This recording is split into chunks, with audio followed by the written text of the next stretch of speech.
Hello बच्चों, good afternoon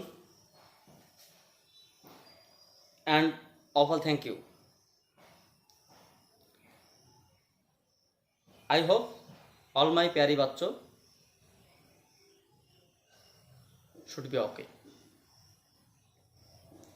Today I will discuss the full topic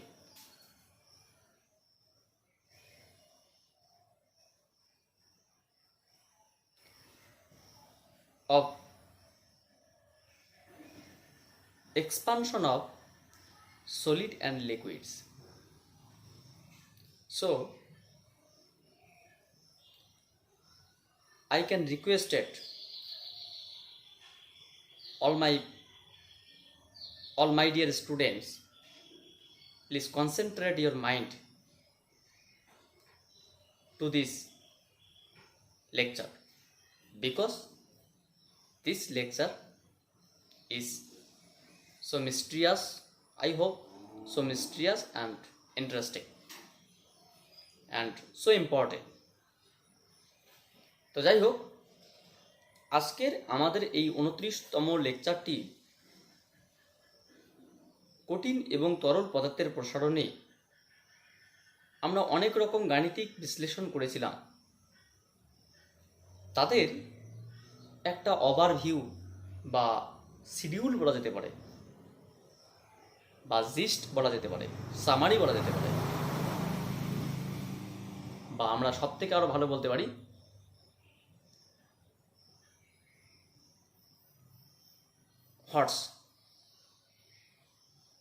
horse means higher order thinking skill. মানে আমরা একটু higher order thinking skill থেকে এই টপিকটাকে দেখব। তো চলো শুরু করা যাক। আমাদের যে প্রসারণ অধ্যায় আছে, সেই প্রসারণ অধ্যায়ে মেনলি 3টি জিনিস আছে, একটা কঠিন, তরল এবং গ্যাস। তো গ্যাসটা আমাদের এই চ্যাপ্টারের অন্তর্গত নয়, ক্লাস 11-এ রয়েছে কিন্তু এই চ্যাপ্টারের অন্তর্গত নয়। কঠিন এবং তরল রয়েছে। তো আমরা এই কঠিন এবং তরলকে নিয়েই শুধুমাত্র আলোচনাটা করছি। কঠিন পদার্থের ক্ষেত্রে কিরকমটা হবে, তরল পদার্থের ক্ষেত্রে কিরকমটা হবে। তো আমরা কি দেখবো বলতো? প্রথমে expansion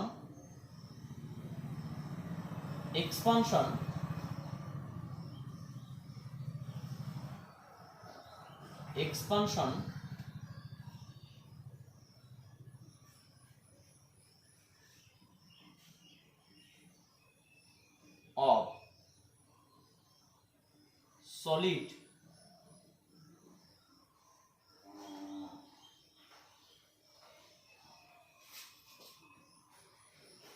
and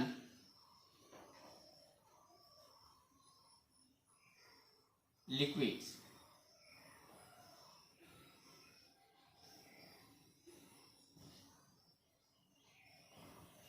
কঠিন এবং তরল পদার্থের প্রসারণ, এটা আমাদের চ্যাপ্টারের নাম। আমরা সেই চ্যাপ্টারটিকে একটু দেখার চেষ্টা করব। তো এটা আমাদের আপার রিজিয়নে থাকলো, এই রিজিয়নটা কোনো ইউজ হবে না আর কি। এটাকে আমরা বলতে পারি for office use only. For office use only না বলে আমরা এটাকে বলতে পারি ফর টিচার ইউজ অনলি। মানে ওটা তোমাদের সাবজেক্টিভ ম্যাটার্স নয়, বরং ওটা অবজেক্টিভ ম্যাটার্স হয়ে গেল। তো আমাদের প্রথমত এখানে আমরা কি দেখব, যে দুটো টাইপস রয়েছে এক্সপানশনের, সেই দুটো টাইপস আমরা প্রথমত লিখলাম।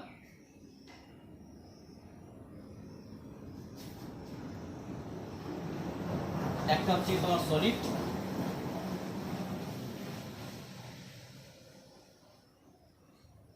Solids expansion,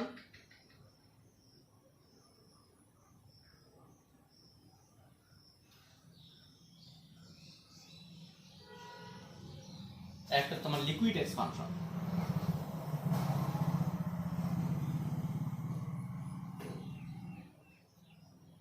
expansion.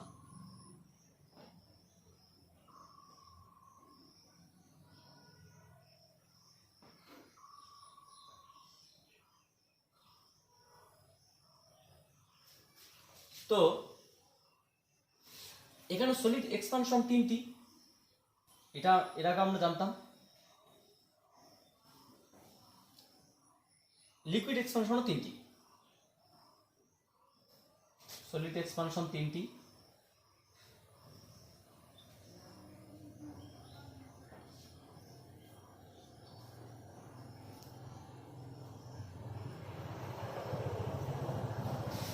লিকুইড এক্সপানশনও তিনটি।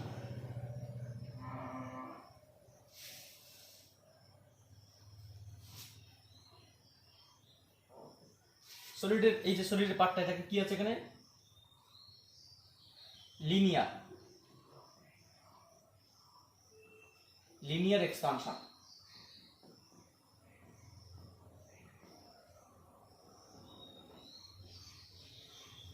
Of solid surface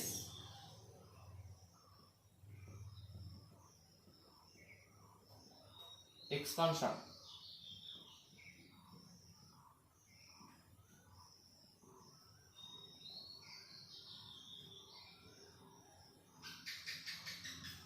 of solid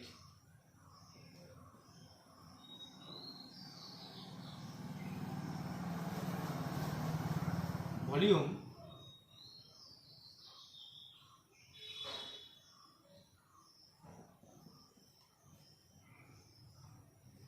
expansion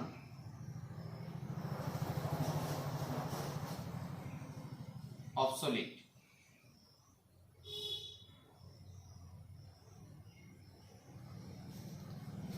এখানে কি আছে, এখানে apparent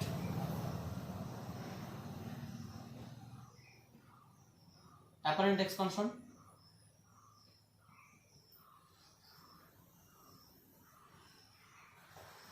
apparent expansion of liquid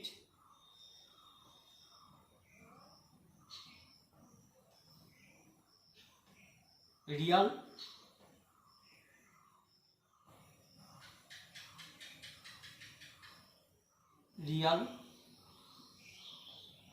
expansion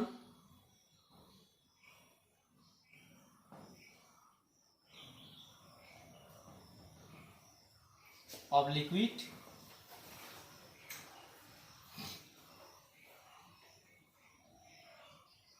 আরেকটা হচ্ছে তোমার সলিড এক্সপানশন অফ লিকুইড।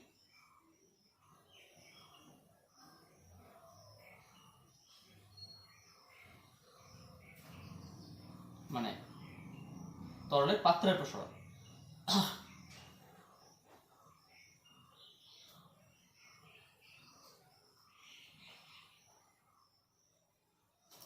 এই হলো ছোট ভাগ।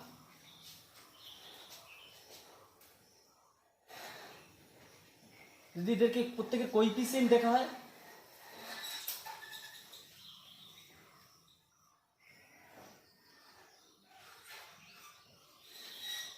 যখন ইনিশিয়াল টেম্পারেচার T1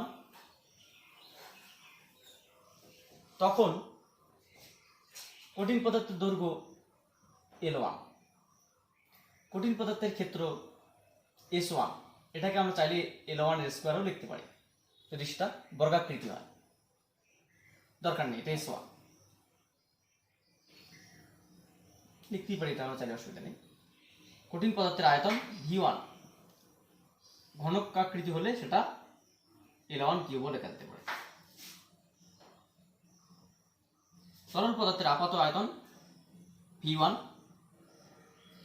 প্রকৃত আয়তন V1, পাত্রের আয়তন V1। যখন উষ্ণতা T2 হয়,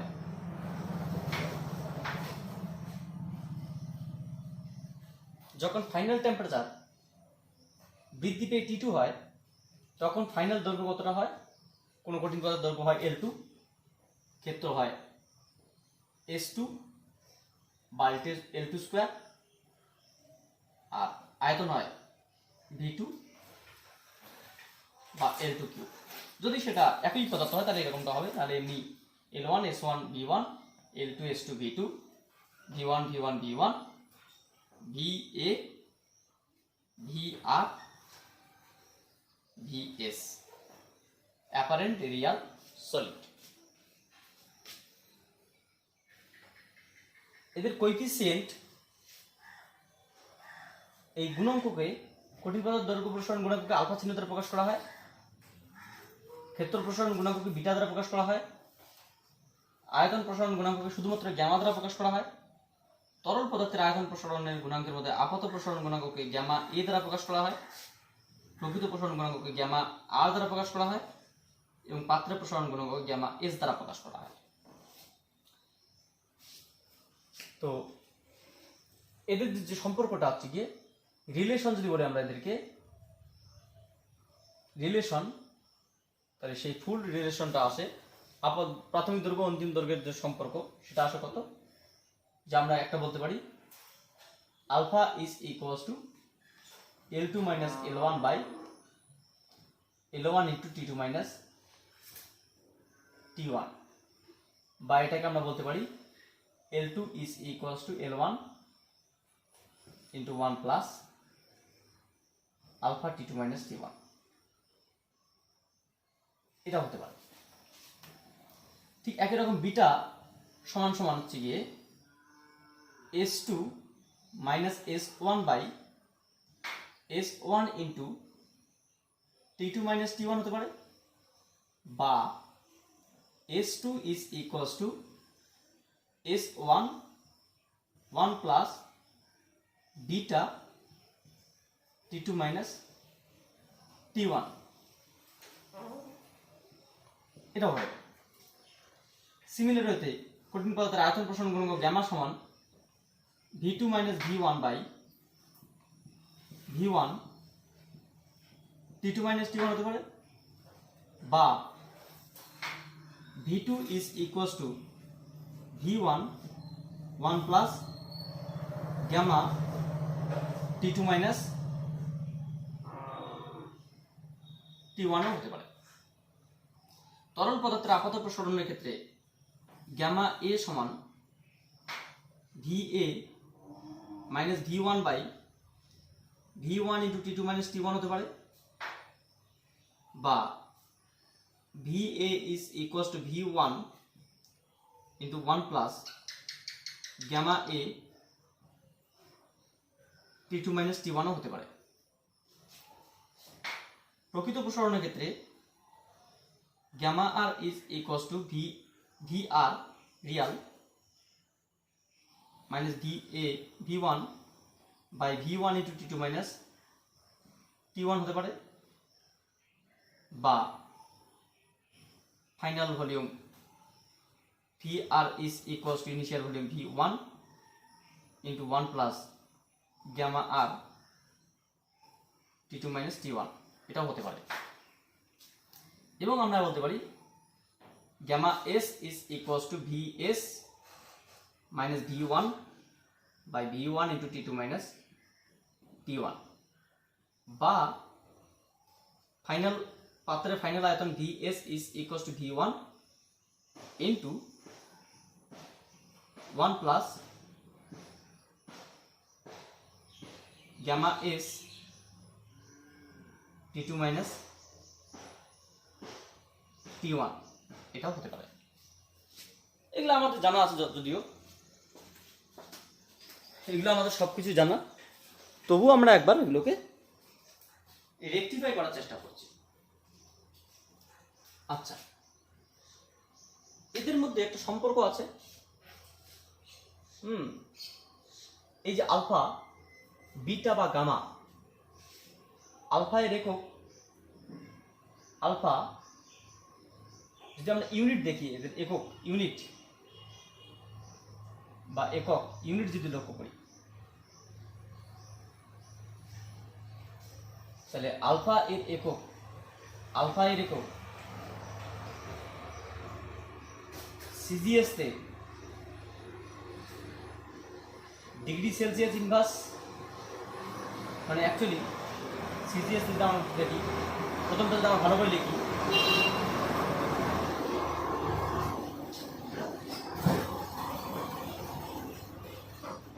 প্রথমটা যদি আমরা ক্লিয়ার করে লেখার চেষ্টা করি যে ইউনিট আলফা, আলফা এর এককটা আমরা দেখব যে সিজিএস সিস্টেমে আলফা এর একক হচ্ছে গিয়ে 1/ডিগ্রি সেলসিয়াস বা ডিগ্রি সেলসিয়াস ইনভার্স। এসআই তে আলফা এর একক কেলভিন ইনভার্স। এফপিএস তে আলফার একক ডিগ্রি ফারেনহাইট ইনভার্স। সিমিলার হইতে বিটা এর একক, তিনটা প্রসেস যদি আমরা দেখি, একটা সিজিএস, একটা এসআই, একটা এফপিএস। তো সিজিএস তে ডিগ্রি সেলসিয়াস ইনভার্স, এসআই তে কেলভিন ইনভার্স, এফপিএস তে ডিগ্রি ফারেনহাইট ইনভার্স। গ্যামা এর এককও তাই,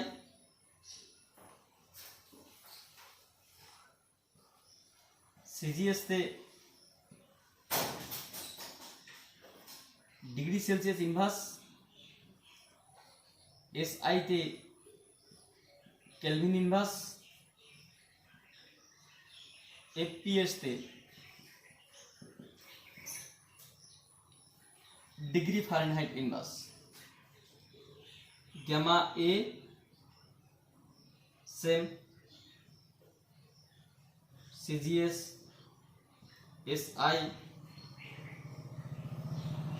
FPS degree Celsius inverse, kelvin inverse, degree Fahrenheit inverse. Gamma আর সিজিএস, এসআই, এফপিএস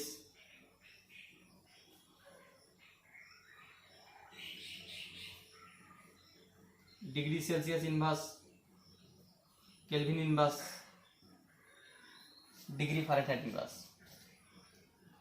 গ্যামা এস CGS, SI, FPS degree Celsius inverse, kelvin inverse, degree Fahrenheit inverse. তাহলে আমরা কি দেখলাম? এককের দিক থেকে দৈর্ঘ্য প্রসারণ গুণাঙ্ক, ক্ষেত্র প্রসারণ গুণাঙ্ক, আয়তন প্রসারণ গুণাঙ্ক, আপাত প্রসারণ গুণাঙ্ক, প্রকৃত প্রসারণ গুণাঙ্ক, আয়তন পাত্রের প্রসারণ গুণাঙ্ক সবার একক সিজিএস তে একই রকম ডিগ্রি সেলসিয়াস ইনভার্স বা 1/ডিগ্রি সেলসিয়াস, সবার একক এসআই তে একরকম কেলভিন ইনভার্স, সবার একক এফপিএস তে ডিগ্রি ফারেনহাইট ইনভার্স। আচ্ছা, কোয়ান্টিটি, কোয়ান্টিটি বা রাশি, সবাই কি? সবাই কি? সবাই স্কেলার রাশি। সবাই এটা স্কেলার রাশি, scalar quantity, scalar, scalar, scalar, scalar, scalar,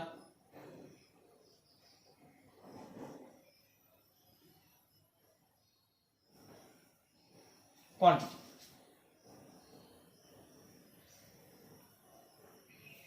dimension যদি দেখি আমরা, মানে আলফা সবার কোয়ান্টিটি কি? আলফা কি রাশি? মানে দৈর্ঘ্য প্রসারণ গুণাঙ্ক, কিন্তু এটা কিন্তু দৈর্ঘ্য প্রসারণ গুণাঙ্ক। তার দৈর্ঘ্য প্রসারণ গুণাঙ্ক স্কেলার রাশি, ক্ষেত্র প্রসারণ গুণাঙ্ক স্কেলার রাশি, আয়তন প্রসারণ গুণাঙ্ক স্কেলার রাশি, তলের আপাত প্রসারণ গুণাঙ্ক স্কেলার রাশি, তলের প্রকৃত প্রসারণ গুণাঙ্ক স্কেলার রাশি, তলের পাত্রের প্রসারণ গুণাঙ্ক স্কেলার রাশি। সবার একক সমান, সবার রাশিমালা এরকম, সবাই এরকম একটা বিষয়। নামকরণ সলিড, লিকুইড। আচ্ছা, ডাইমেনশন, ডাইমেনশন বা মাত্রা। আচ্ছা, আলফার মাত্রা কি? আলফার মাত্রা হচ্ছে গিয়ে 1 বাই উষ্ণতা বৃদ্ধি মানে থিটা, তার মানে থিটা ইনভার্স। বিটার মাত্রা কি? বিটার মাত্রাও থিটা ইনভার্স।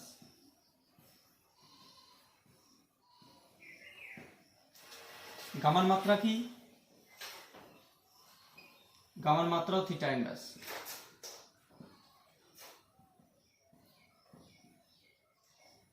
গামা এর মাত্রা কি? এর মাত্রাও থিটা ইনভার্স। এটাকে কখনো কখনো ক্যাপিটাল থিটা ইনভার্সও লেখা যায়, মানে এরকম ক্যাপিটাল থিটা ইনভার্স। সবাই শুধু এটা না, theta small theta inverse, capital theta inverse, সবাই থিটা ইনভার্স। এটাও তাই, গামা আর এটাও তাই, theta inverse. Gamma S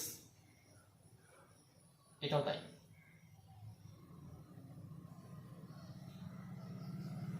theta inverse. তাহলে ডাইমেনশন গেল।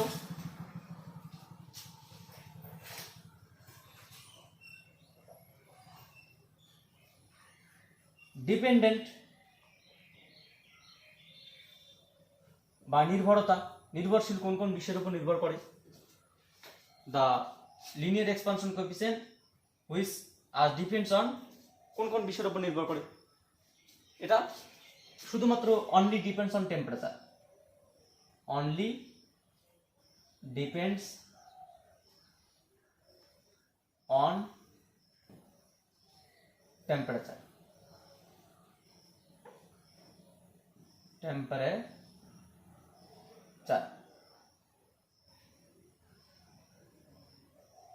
কঠিন পদার্থের দৈর্ঘ্য প্রসারণ গুণাঙ্ক আলফা কিসের উপর নির্ভর করে?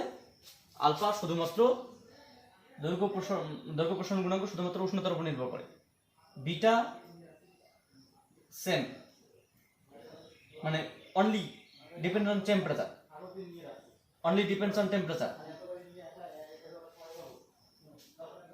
Only depends on temp, only depends on temp, only depends on temp, only depends on temp, temp on temperature, short form আর কি, only depends on temp।